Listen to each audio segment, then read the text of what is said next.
Ika-6 na kabanata. Pag-ingatan ninyong hindi pakitang tao lamang ang paggawa ninyo ng mabuti.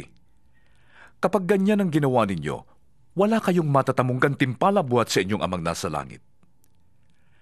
Kaya nga, kapag naglilimos ka, huwag mo nang ipag-ingay pa na gaya ng ginagawa ng mga mapagkunwari. Naglilimos sila sa mga sinagoga at sa mga lansangan upang sila'y mapuri ng mga tao. Sinasabi ko sa inyo, tinanggap na nila ang kanilang gantimpala. Sa halip, kapag naglilimos ka, huwag mo nang ipaalam ito sa pinakamatalik mong kaibigan. Gawin mo ng lihim ang iyong paglilimos, at ang iyong amang nakakakita ng kabutihang ginagawa mo ng lihim, ang siyang magbibigay ng gantimpala sa iyo. Kapag nananalangin kayo, huwag kayong tumulad sa mga mapagkunwari. Mahilig silang manalangin nakatayo sa mga sinagoga at sa mga kanto upang makita ng mga tao. Sinasabi ko sa inyo, tinanggap na nila ang kanilang gantimpala. Ngunit kapag mananalangin ka, pumasok ka sa iyong silid at isara mo ang pinto. Saka ka manalangin sa iyong amang hindi mo nakikita, at ang iyong amang nakakakita ng ginagawa mo ng lihim ang siyang magbibigay sa iyo ng gantimpala.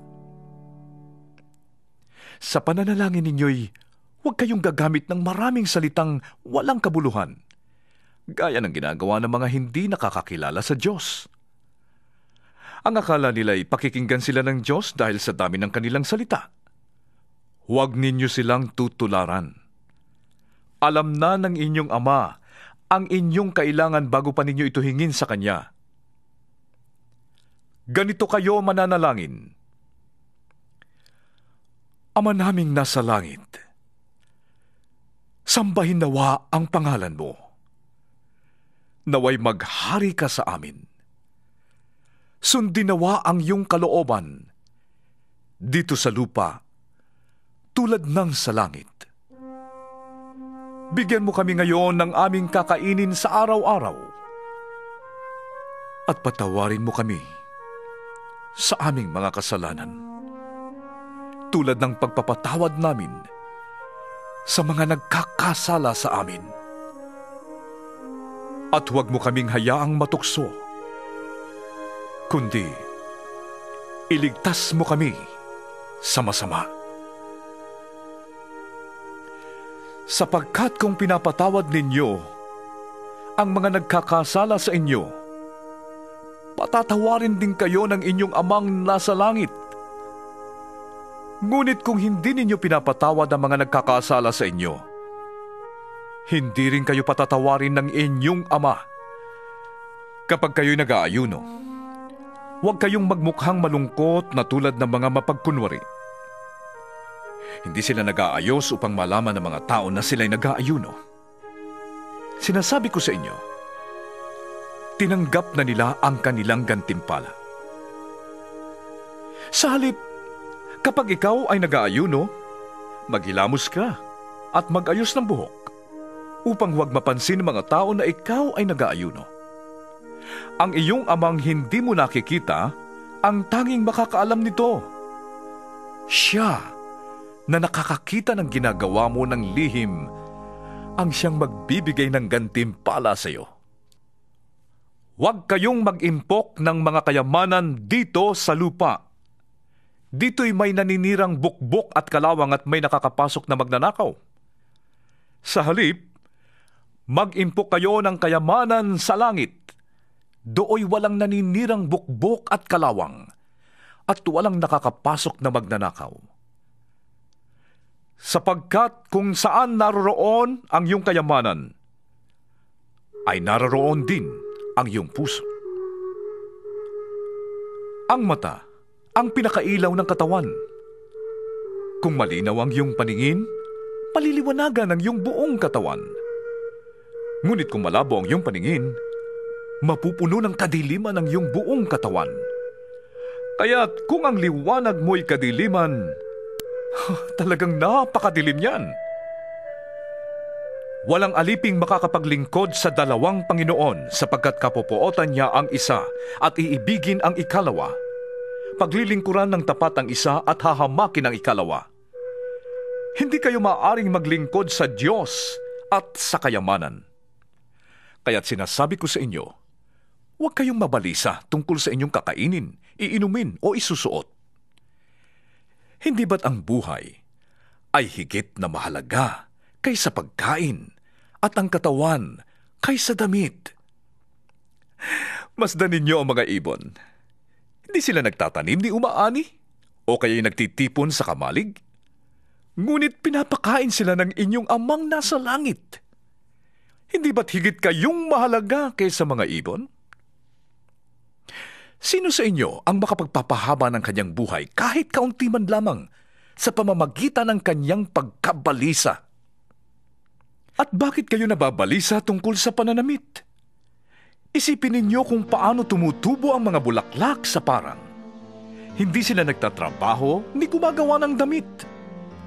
Ngunit sinasabi ko sa inyo, kahit si Solomon na napakayaman ay hindi nakapagdamit ng singganda ng isa sa mga bulaklak na ito. Kung dinadamitan ng Diyos ang damo sa parang, nabuhay ngayon at kinabukasan ay ginagatong sa kalan, kayo pa kaya? Kay liit ng inyong pananampalataya sa Kanya. Kaya't huwag kayong mag-alalang baka kayo kapusin sa pagkain, inumin o damit. Ang mga taong hindi nakakakilala sa Diyos ang nababahala sa mga bagay na yan. Alam ng inyong amang nasa langit na kailangan ninyo ang lahat ng yan. Salip, ang pagsikapan ninyo ng higit sa lahat ay ang pagharian kayo ng Diyos at mamuhay ng ayon sa Kanyang kalooban. At ibibigay niya sa inyo ang lahat ng inyong kailangan. Kaya nga, huwag ninyong ikabahala ang para sa araw ng bukas. Saka na ninyo ito harapin kapag dumating na. Sapat na ang inyong mga suliranin sa bawat araw. Ikapitong Kabanata. Huwag kayong humatol nang kayo'y di hatulan ng Diyos, sapagkat hahatulan kayo ayon sa paghatol ninyo sa iba. Susukatin kayo ayon sa panukat ninyo sa iba. Bakit mo nakikita ang puwing sa mata ng iyong kapatid, ngunit hindi mo pansin ang trosong nasa iyong mata? Paano mong masasabi sa iyong kapatid, halika't aalisin ko ang puwing mo, gayong troso ang nasa mata mo? Mapagkunwari, alisin mo muna ang trosong nasa iyong mata, at sa gayon, makakakita kang mabuti at maaalis mo ang puwing ng iyong kapatid. Huwag ninyong ibigay sa aso ang bagay na banal. Baka pagkatapos ay kayo pang balingan nila at sakmalin. Huwag ninyong ihagi sa baboy ang inyong mga perlas, sapagkat yuyurakan lamang nila ang mga yun. Humingi kayo, at kayo'y bibigyan. Humanap kayo, at inyong matatagpuan. Kumatok kayo, at kayo'y pagbubuksan.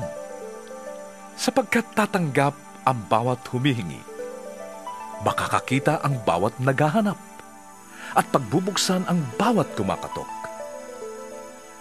Bibigyan ba ninyo ng bato ang inyong anak kapag siya'y humihingi ng tinapay?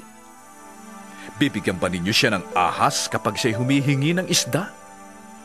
Kung kayong masasama ay marunong magbigay ng mabubuting bagay sa inyong mga anak, gaano pa kaya ang inyong amang nasa langit? Bibigyan niya ng mabubuting bagay ang bawat humihingi sa Kanya. Gawin ninyo sa inyong kapwa ang ibig ninyong gawin nila sa inyo. Ito ang buod ng kautusan at ng mga sinulat ng mga propeta. Pumasok kayo sa makipot na pintuan, sapagkat maluwang ang pintuan at malapad ang daang papunta sa kapahamakan, at ito ang dinaraanan ng marami. Ngunit makipot ang pintuan at makitid ang daang papunta sa buhay, at kakaunti ang nagdaraan doon. Mag-ingat kayo sa mga hindi tunay na propeta. Lumalapit sila sa inyo na parang tupa, ngunit ang totoo ay mababangis na asong gubat. Makikilala ninyo sila sa kanilang mga gawa. Napipitas ba ang ubas sa puno ng dawag o ang igos sa puno ng matitinik na halaman? Mabuti ang bunga ng mabuting puno, subalit masama ang bunga ng masamang puno. Hindi maaaring mamunga ng masama ang mabuting puno at hindi maaaring mamunga ng mabuti ang masamang puno. Ang bawat punong hindi mabuti ang bunga ay puputulin at itatapon sa apoy. Kaya't makikilala ninyo ang mga hindi tunay na propeta sa kanilang mga gawa. Hindi lahat ng tumatawag sa akin, Panginoon, Panginoon, ay papasok sa kaharian ng langit, kundi ang sumusunod lamang sa kalooban ng aking Amang nasa langit. Sa araw ng paghuhukom, marami ang magsasabi sa akin, Panginoon, hindi po ba kami ay nagpahayag ng mensahe mula sa Diyos? Nagpalayas ng mga demonyo at gumawa ng mga himala sa iyong pangalan? Ngunit sasabihin ko sa kanila, hindi ko kayo nakikilala. Lumayo kayo sa akin, mga mahilig gumawa ng masama. Kaya't ang bawat nakikinig at nagsasagawa ng mga aral kong ito ay may tutulad sa isang taong matalino na nagtayo ng kanyang bahay na ang pundasyon ay bato. Umulan ng malakas, bumaha, at binayo ng malakas na hangin ang bahay na yon. Ngunit hindi nagiba sapagkat nakatayo sa bato. Ang bawat nakikinig ng aking salita, ngunit hindi naman nagsasagawa ng mga aral na ito, ay may tutulad naman sa isang taong hangal na nagtayo ng kanyang bahay sa buhanginan. Umulan ng malakas, bumaha at binayo ng malakas na hangin ang bahay. Bumagsak ang bahay at lubusang nawasak.